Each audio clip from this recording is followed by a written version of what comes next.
Welcome, welcome, welcome. Well, folks, today was absolutely stunning. Stunning. Whew. All right. Well, we all know the Mets today had their Amazings Day. Great stuff. Great stuff. Players interacting with fans. Awesome. I love that. So today, you had David Stearns being asked questions. And this was a phenomenal dynamic. Steve Cohen was to his left, and questions were being asked about the Pete Alonso situation. And basically, David Stearns was intimating that things were tough, that they'd be happy to go with the kids' other options. All of a sudden, boos rain from the crowd. And you can see Steve Cohen next to David Stearns was stirring around in his chair. You could see his eyes were going up in his head, and you can see that his mind was working and that he wanted to speak, and he wanted to speak quickly. And folks, what he was about to say was monumental. Monumental, and I fully believe he didn't want to say this. He did not want to say this, but he saw how rabid the crowd was, and basically the fans were acting like fans. But with the absence of information, you react with your heart rather than how possibly you would react with the true information. Okay, so Steve Cohen gets the mic and he spoke from the heart. And I'm going to go over what Steve Cohen's comments were because they were monumental. Bombshell. It was a bombshell. Basically, I mean, I've never heard anything like this so descriptive, but you can tell again he was speaking from the heart. And I said that these words were so impactful. You can go back. I was actually responding to comments, and I said, "Mark my word, there will be statements from Boras." That's how impactful these comments were. And yes, there was a commentary by Boras. So we're going to get to that too. And folks, if you can help out the channel, get this video started off right. Hit that like button. If you are brand new, subscribe. I'd love to have you join us and take the ride. All right, so let's get to those Steve Cohen comments. And again, this was all in reference to the Pete Alonso negotiations. All right, so let's start it off like this. And I'm going to make reference to the Daily News article because they have all the transcript. So the chants of "We want Pete, we want Pete, we want Pete," and they were growing louder and louder and louder and louder. And then they suddenly stopped when Mets owner Steve Cohen candidly expressed his frustrations with how the free agent negotiations with Alonso's camp have been going on. So these are exact words, folks, and they are very important. That's why I want to read them to you, and we'll go over them together. Okay, first thing he said is, "This has been an exhausting conversation and negotiation. Juan Soto negotiation was tough. This is worse. We made a significant offer. I don't like the structures that are being presented back to us. I think it's highly asymmetrical against us, and I feel strongly about it." All right, folks. I mean, let's unpack that. I mean, it is ultra rare for an owner who is supposedly actively pursuing a player that you want to make these comments.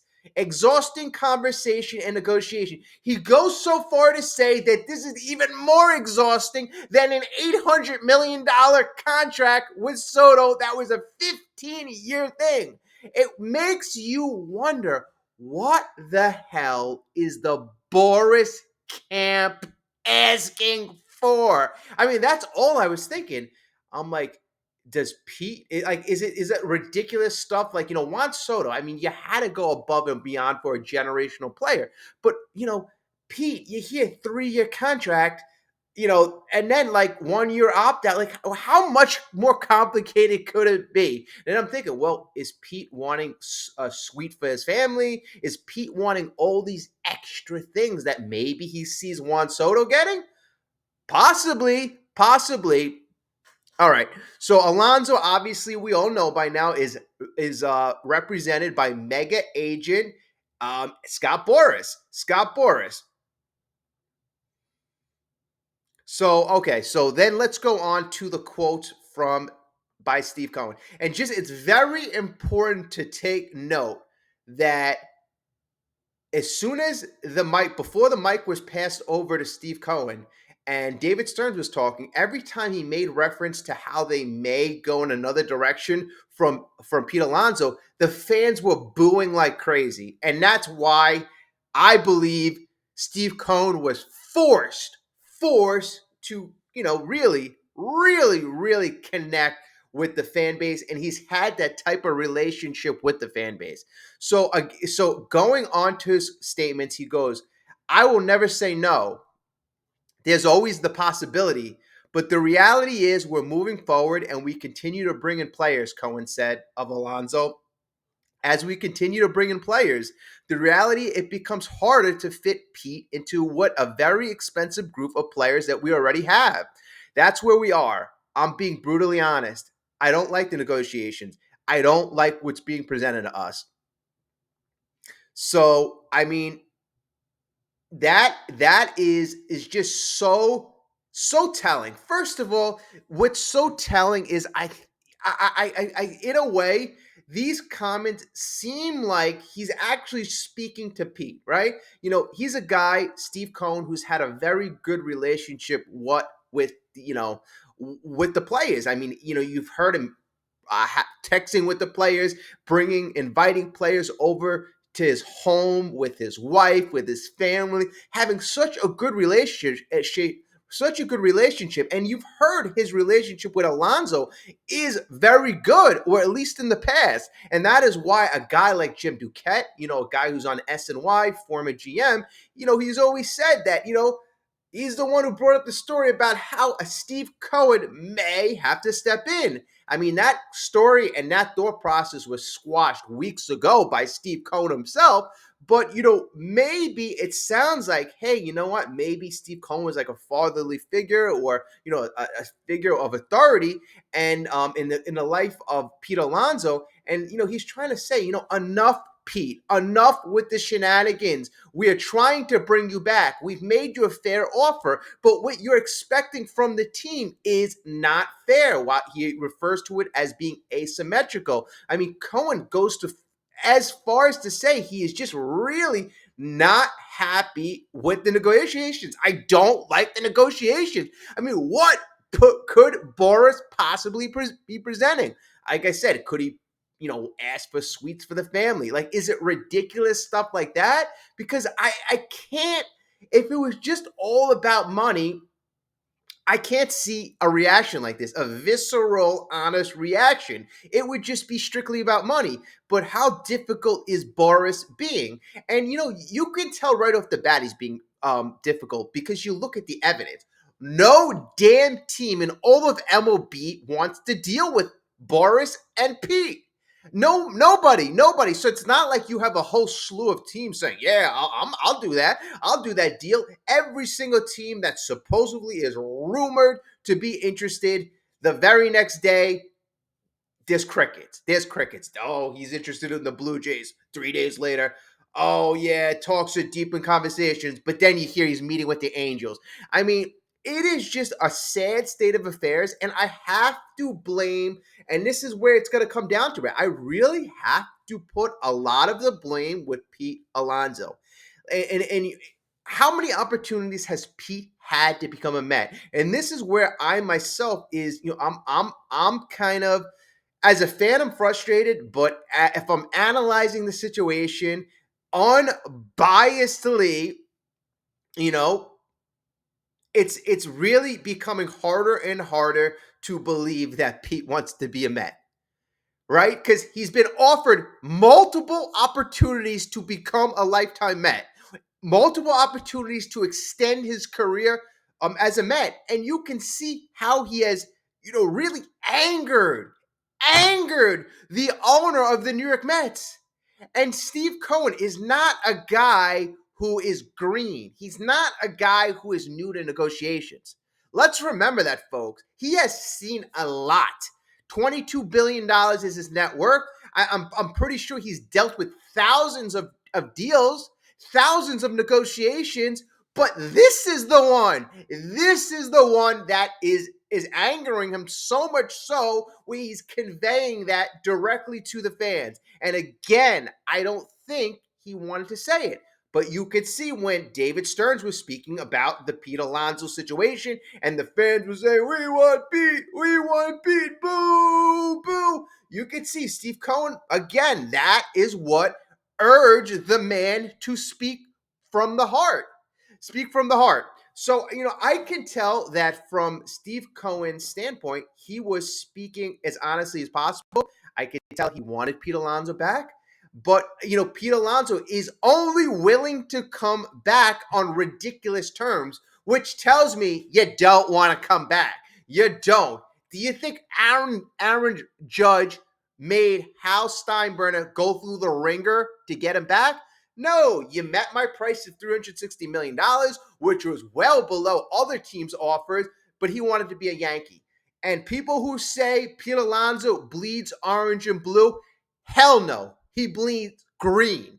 That is what he wants.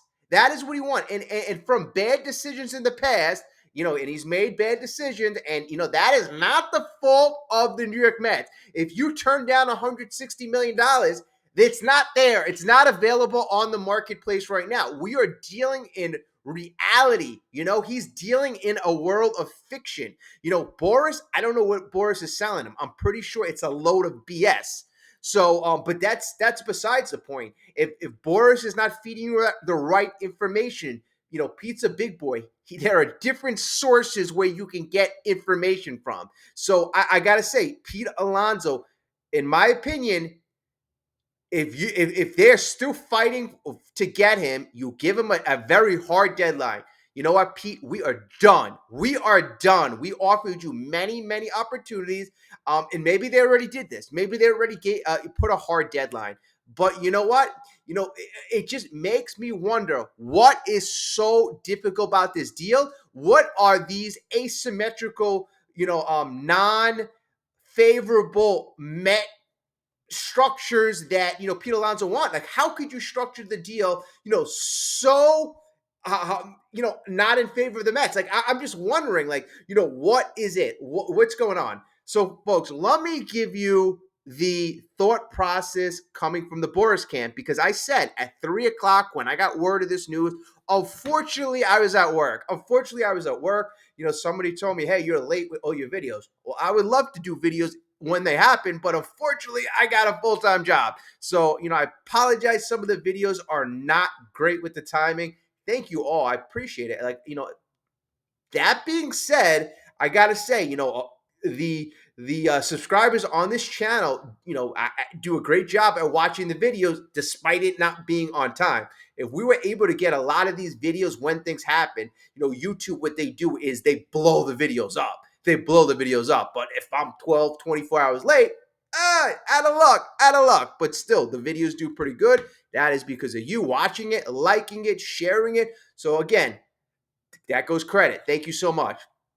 But let's go to the Boras comment. And what I was alluding to before, I said at 3:00 when I heard these damning statements by Steve Cohen, I said, there's no way this is going to be left unresponded. Mark my word, Boras will respond. Will, you can, back me up. Will's one of the, I think that was where the comment was coming from. And I said there's going to be a statement by the Boras camp. And yes, there was. And I'm trying to get the statement right now. Okay.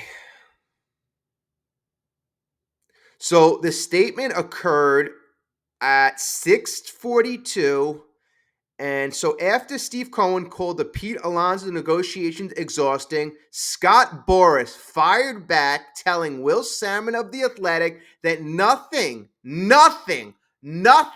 has been different in the first baseman's request for the Mets and other teams. So then he goes on to say, in quote, Pete's free agent contract structures requests are identical to the standards and practices of other clubs who have signed similarly situated qualifying offer slash all-star players. Boras said, nothing different, just established fairness and standards. Just establish fairness and standards. So let's again compare it to Steve Cohen's commentary today at Amazing's Day, who was speaking from the heart. Now, Boras, first thing out of his mouth after, I guess, responding to the exhausting negotiation. I mean, first of all, number one, you can't dispute that, Scott Boras. It's exhausting. You can't dispute that. I mean, and nobody can dispute that this is an odd negotiation because it has been going on for months, and this is not Juan Soto. This is not Shohei Ohtani. This is Pete Alonso on a 3-year contract. So you can't tell me this is normal. You cannot tell me this is normal. And if it was normal, why is there nobody interested? Why is there nobody interested? So if you go by just by the facts, who's lying? Who's telling the truth? Okay, so again, he goes, there's nothing different in the first baseman's request for the Mets and other team. So there's nothing different. Nothing different. So he wants the same thing that other players in his situation. Nothing is different. Which, how could you believe that? Every player has personalized contract, personalized, requests, personalized issues. So for him to say nothing is different, that's a blatant lie. A blatant lie. So Steve Cohen being so honest and so open, and Scott Boras being very closed, not really saying anything, just saying very general statements. So again, you could really tell where kind of like the troublemaker is coming from. So let's continue with Boras' statement. Again, this is quote. I'm going to just read the top line again so I can go into further details. He goes, Pete's free agent contract structure requests are identical to the standards and practices of other clubs. I mean, like, what the hell does that mean? Who have signed similar. Okay, so we said that. So Boras said, nothing different. He just reiterates at the end of that statement, nothing different. Again, how can I believe that? How can we believe that? That this is all bizarre. And then he kept saying, just as he kept referring to fairness and standards. So I'm assuming there is something different, and the thing that is different in the contract is so that the contract is fair and standard, whatever it is, whatever he's referring to. But it seems like that is the sticking point.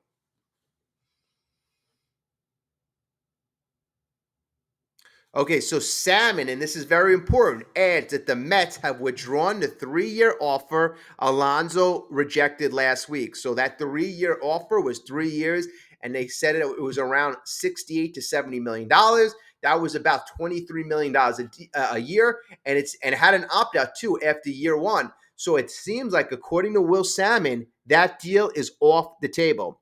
Mets owner, we know, didn't mince words.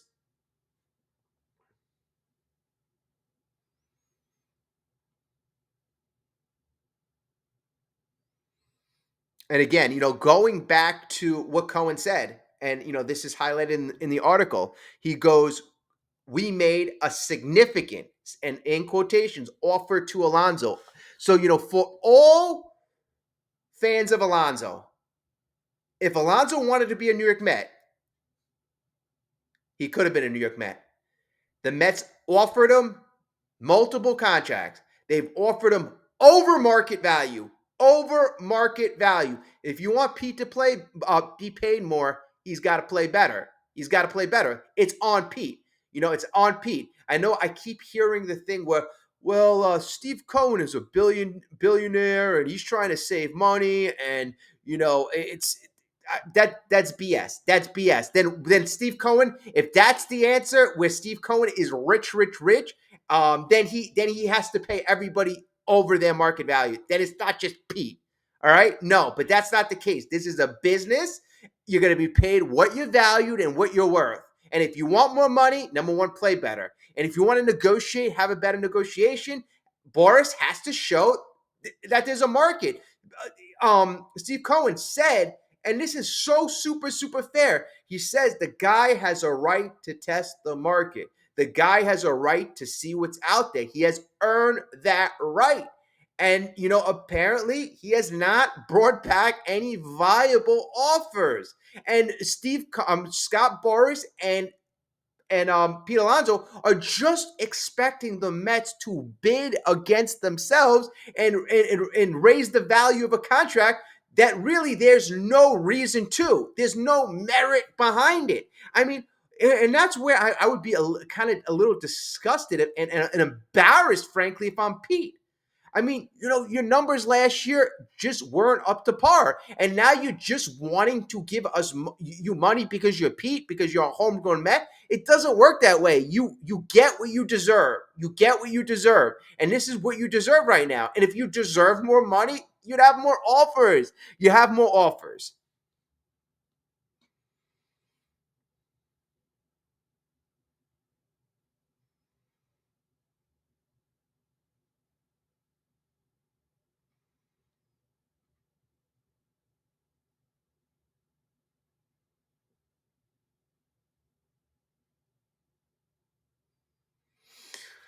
Okay. So again, at the end of the statement, Steve Cohen goes, the reality is we're moving forward. And okay, so actually I did say this already. All right, but this is the significant part that I actually wanted to bring up and I thought was amazing. So in the beginning of, when I told you there were we want Pete, and Stearns would talk about like different options, and there was booze, and that is what spurred Steve Cohen to talk. So because of all the booze, everybody was booing. At the end of Steve Cohen's honest and heartfelt explanation, literally, honestly, this is what honesty does. He turned all those boos into the room of cheers. And now that was amazing, folks. That was amazing. I mean, it also shows you how gifted of a speaker Steve Cohen was. I would think it's the truth, but literally, he literally turned a room full of boos into a room full of cheers. And it shows you what type of clout Steve Cohen has with the fans. David Stearns couldn't do that. David Stearns didn't have that ability. A lot of people didn't have that ability, but Steve Cohen had that uncanny ability today to really connect. And folks, he did connect. I mean, watching that, and I watched that on my break at work. I was really, I'm like, wow, you know what? That's refreshing. That you don't really see owners, general managers, presidents really open the door and just describe what is going on. So in my opinion right now, honestly, I think it is really over. It is over. I think that he was really kind of telling, hey, Pete, it's enough's enough. And my videos have kind of really expressed that within the last 2 months. I said a couple of days ago, this is not going to end well. Even if he decides to come back to the Mets, I've also said that I believe there's so much resentment that has been built up, from probably both sides right now. But at this point right now, it's not about one guy. If you're a Pete Alonso fan, or if you're not a Pete Alonso fan, it is not about one guy. And then, again, you hear with the negotiation, we're ready to take this till March it doesn't matter. I mean, really, I mean, Pete Alonso, who is supposedly yeah, you would think he's more like a team leader, him being there for 6 years now, really not wanting to be a part of a team that was 2 games shy of the World Series and then adding Juan Soto. There's something more there, folks. And I don't even like bringing this up, but in the last 2 years, it just really seemed like there was a lot of bitterness, and I still, and this is just my opinion, all right? This is my opinion, and I still think there was jealousy with the Lindor contract. I think there was a lot of jealousy with the Lindor contract. I think that Pete was waiting to be paid, waiting, and he got that contract last year, a year and a half ago, 7 years, $160 million. And the first thing he did was think of Lindor. The first thing he did was probably think of Lindor. Lindor is getting double. Nope, nope, nope, nope, nope. Maybe he spoke to Boras at the time, even though he was not yet a client. Boras probably said, no, you're 40 home runs, 100 something RBIs.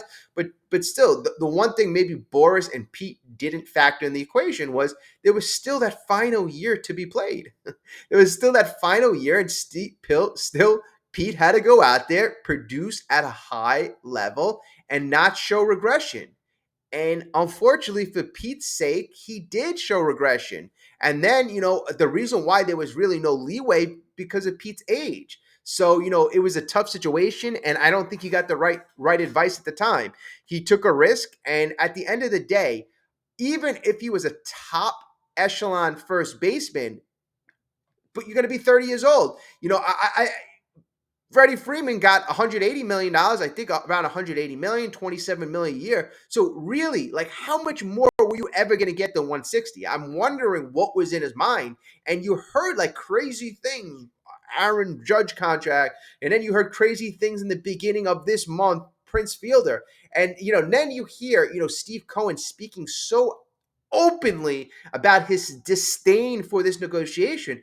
I have to believe, and I know time will tell because stuff will come out, or I hope stuff will come out about what all these, lopsided demands of Steve Cohen and the Mets. And I really don't understand, because Boris should be the master of leverage. And him not having any leverage is, really doesn't put him in a position to ask for anything crazy. And you're not dealing with dumb people. If you were dealing with the Wilpon who need their homegrown Met, and I can understand, but you are dealing with the richest owner in baseball. You are dealing with one of the most shrewd general manager slash presidents in David Stearns. I mean, you're not dealing with anybody who's going to willy-nilly give you that money. And then, I said he was jealous of the Lindor contract. And then this offseason, of course, the Mets open up this offseason giving $800 million to Juan Soto. And I'm pretty sure Pete Alonso expected to get behind all that money. And whether he went to the Mets or another team, I don't think it really matter. And I'm saying this, folks, I really don't think he wanted to go to the Mets. And I'm going to continue to say that. I think he'll go to the Mets if the Mets bend over backwards, overpay him, put all these stipulations in the contract that aren't benefit to the Mets or a benefit to the Mets. He will go back. That's not a guy who wants to go back to the Mets, folks. That's not a guy who loves the Mets. That's not a guy who bleeds orange and blue. He has the perfect opportunity in Queens to bat behind Juan Soto, but it is not about winning. It is not about being a homegrown Met. It is about, apparently, I think at this point right now, getting everything, and more and more. And, you should ask for that. But when it's not there, maybe bow out gracefully. Say, yes, okay, I'll take the contract this season and try again next season. Bowing out gracefully is, not a bad thing to do. I don't get it. I don't get it. This is not making Pete look good long term. And I said, the longer this goes, the less he's going to look good. And the longer this goes, the more space and more opportunity you have for all these wacky stories to come out about Pete. Now you're going to hear about, potentially you can hear, oh, Pete never wanted to be a Met. Pete had issues in the clubhouse. Pete, last year his heart wasn't in the at bats. You could see, and the thing, the gripe that I have about with Pete is, and this is my personal thing with him. You're a 30-year-old first baseman, right? You're not the most agile guy. You're never the most athletic guy, but you're a guy who knows you're going into free agency at age 30, right? You would think you would get in tip top shape, right? And you can't tell me that Pete wasn't a chubby, hefty first baseman last year, because he was. He was. He was. And even if when you look at the home run derby, that was, a guy, me, like, I'm very heavily into sports, and I'm very observant of players, very, how their swing changes, who's in what type of tip shot shape this person's in. If you look at the way Pete Alonso, and it's an endurance competition, that home run derby, Pete Alonso was not in shape this home run derby. And it's different when you're a 30-year-old home run doing the home run derby, and when you're 24. When he was 24, he was a machine, and there was no doubt why he hit 53 home runs. Now he struggled in that endurance competition. And in my opinion, frankly, you could dispute it, but he is not in tip top shape. So he wants the skies, the moon, and the stars. He's not producing. He didn't produce at that high level. He's not showing himself to get in that tip top shape. I'm not sure, and I don't know him like Stearns does. I don't know him like Cohen does. But how's his commitment on and off the field? All right, and I'm not questioning that. But based on what they offered him something they were comfortable with, something that eliminated all risk. Now, I'm not questioning something I don't know about, but here's the deal. This situation leaves that door open for Pete Alonso to be questioned. And, this could have been over weeks ago. This whole conversation, I blame on Pete Alonso and Scott Boras, because Scott Boras apparently has, Pete Alonso hasn't made good decisions, but Scott Boras seems like he screwed things up tenfold. Tenfold. All right, so those are my comments on today. And again, in my opinion, I think today was nothing short of a bombshell. And then when you look at other teams who observed and who listened to today, oh my god, and that's why I said at 3 o'clock today, before Boras put out the statement, Boras has to respond, and that tells you how strong and how damning the statements of Steve Cohen are. And now another team who wants to deal, who Boras is trying to get this crap out of, the Angels or the Blue Jays, they're probably going to be with a raised eyebrow, like, no, the Mets wouldn't do it. They know Pete best. And then things are going so bad that Steve Cohen was basically saying this in the public eye. So I mean, this, and again, you got to go back to what caused this: Boras, Pete. So maybe the Prince Fielder contract comp wasn't true, or I don't know. You heard that was true. That was a little bit ridiculous. But what are the ridiculous things? Makes you wonder what the ridiculous things are. So those are my comments. I did like the Amazing's Day. I really did like the Amazing's Day, but unfortunately, this is going to be the thing that overpowers that day. And again, I don't think this was the intention of Steve Cohen. I believe that he was kind of more or less forced to kind of talk about this. And now everybody, if you look at all the articles, all the insiders right now everybody's saying, "Wow, Pete Alonso is a goner." 2 days ago, everybody was predicting, even though things aren't, a little shaky. At the end of the day, Pete Alonso is probably going to be a Met. I think right now, Steve Cohen said right now, you know what? He doesn't want to be a Met. And anybody who doesn't want to be here, I don't want them here. And also, too, bringing Pete back at this point, probably not a great idea. Because like I said, I mentioned that resentment. Do you want a guy going in the corner of the clubhouse, basically with that type of attitude? Oh, Lindor's making $34 million, Soto's making $51 million, I'm making $20 million. It's just not a good vibe. It's really not a good vibe, and we need that positive energy. I mean, those are the teams that are going to go far. Those are the teams that are going to win. The teams that are together, not the teams where you have one guy in looking for his. looking for his. And if he had that contract, 3-year contract with an opt out, I wonder. I wonder if it was a straight opt out, or if I don't even know if you can do this, but if Pete would have to hit certain markers to opt out. I don't know. I don't know. I'm just very interested in what those special things that he was asking for. If anybody knows anything more, please drop it down in the comments. I didn't really, I wanted to give you my raw opinions. I got home very late, and I just wanted to let you know what was on my mind. So if there's something I missed, if there's something big that I missed, let me know. Please, I rely on you guys sometimes for some extra information. Um,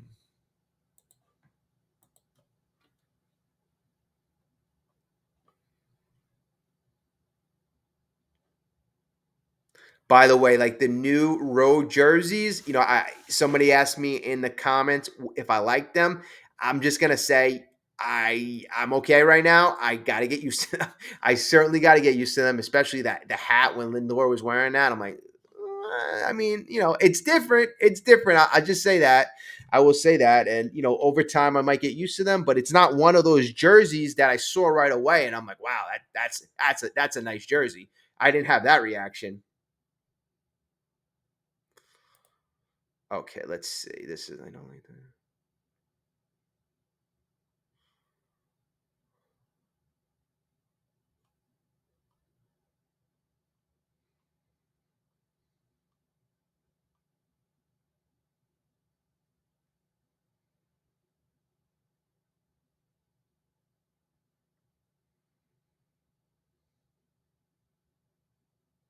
So yeah, and I mean this is what I like to hear. Brett Beatty. I like Brett Beatty. I think he's a good kid. I think he's a guy that had struggles, but I still think there's something there. And they asked him about what's going on with him. So he goes, I had a phone call from president of baseball operations, David Stearns, and this offseason, and he asked about considering working on first base. And he goes, I turned around, I got on the phone, I got a first base glove right away. I got it shipped overnight. I'm doing first base reps along with second base and third base. And I'll go up with my high school team and I'll shag in the outfield too. Just trying to be versatile on every single position. The development of the 25-year-old could be key for the Mets, with uncertainty looming with Alonso, obviously. But honestly, that's what you love to hear. I will move heaven. I don't care where you want me to play. I will move heaven and earth to help out the team. And I'm working now. I'm going to the high school. And also too, going to your high school, I kind of like that too, because the guy's showing, you know what? Pride, ego, that is not over here. I will go to my high school, elementary school, wherever I need to get reps in. And I like people. I like the players who goes back to their high school. I think it says a lot about their character.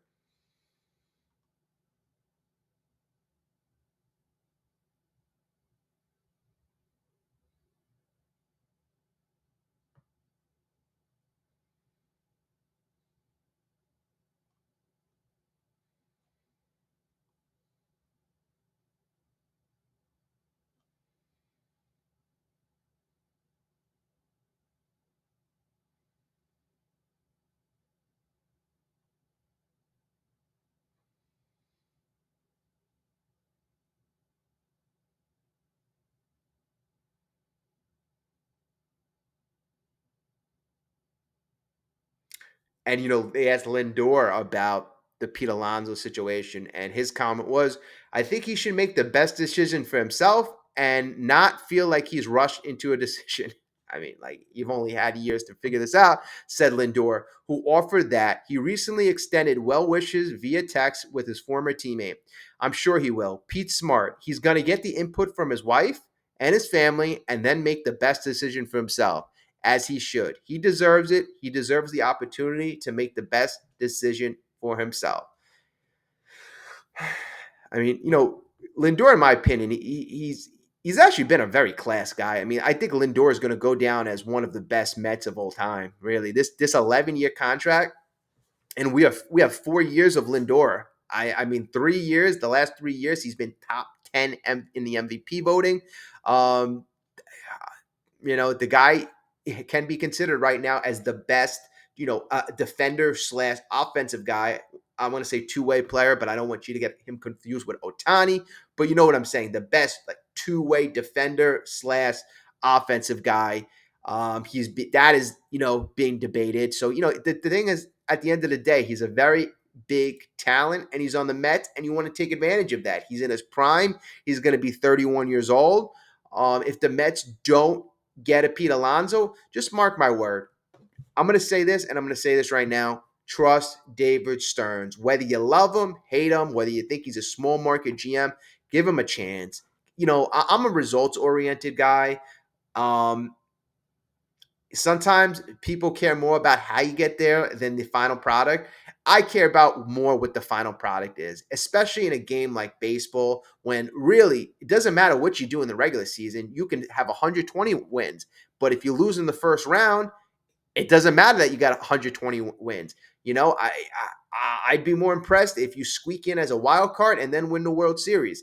It's all about how you finish, all about how good your team is, how well your team is playing when you get to that October ball. So that's why I'm really impressed about how the Mets, by the time the team got to playoffs, they were rocking and rolling, and they were a different team than how they started. And that had a lot to do with Carlos Mendoza. That had a lot to do with David Stearns. Carlos Mendoza was hired by David Stearns. All the moves, bullpen was decimated by injury. Drew Smith really decimated. And I got to say, on the fly, David Stearns, great job. Great job with the couple starting rotation, good value pickups, Manaea to Severino, the work the pitching lab did with Quintana. I mean, the blueprints and fingerprints were all over that 2024 team.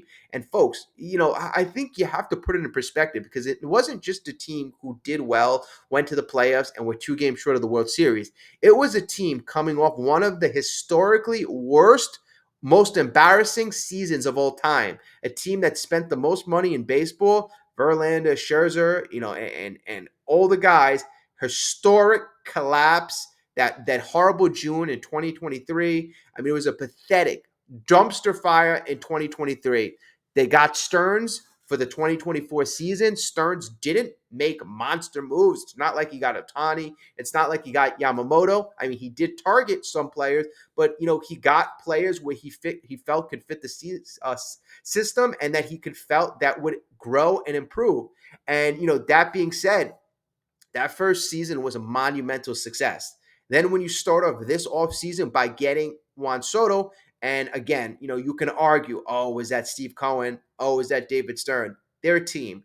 David Stern is complimentary of Steve Cohen, and Steve Cohen is complimentary of David Stearns. And that's why when you go, hey, you know what? He's not aggressive. He's he's a money bowl guy. He's a low value guy. I'm like, well, that's why he makes the perfect team with Steve Cohen, who is aggressive, who does like to spend money. You put those guys together and you got the perfect mix. So that's why, people say, oh, he would have been the perfect GM for the Wilpons. No, both those guys were cheap. Both those guys were value. I'm not saying he's cheap, but both those guys, were used to not spending a lot of money. You want balance, folks. You want balance. You want an aggressive guy in Cohen, and you want a value guy in David Stearns. They make the perfect team, and that's why I love the leadership going into our 2025 season. And you know what? It's not about the offseason moves. The Dodgers, they look flashy right now. They look like they're going to be the hands down winners, but there's a huge, long season to be played. And they got a lot of players who are in their 30s. A lot of their superstar talent is in their 30s. A lot of their pitchers are in their 30s. Yes, they got a couple guys that they signed in the last 2 years, not in their 30s, but they're also, guys who have to get their MLB experience. Sasaki, he's going to be his first year. Is he going to all of a sudden be a Cy Young Award winner? I mean, guy's got talent, he's got tools, but is that likely? I think it's unlikely. So let's play the season. Let's play the but I think we're gonna have to play without Pete Alonso. And that is what Steve Cohen is basically screaming to us.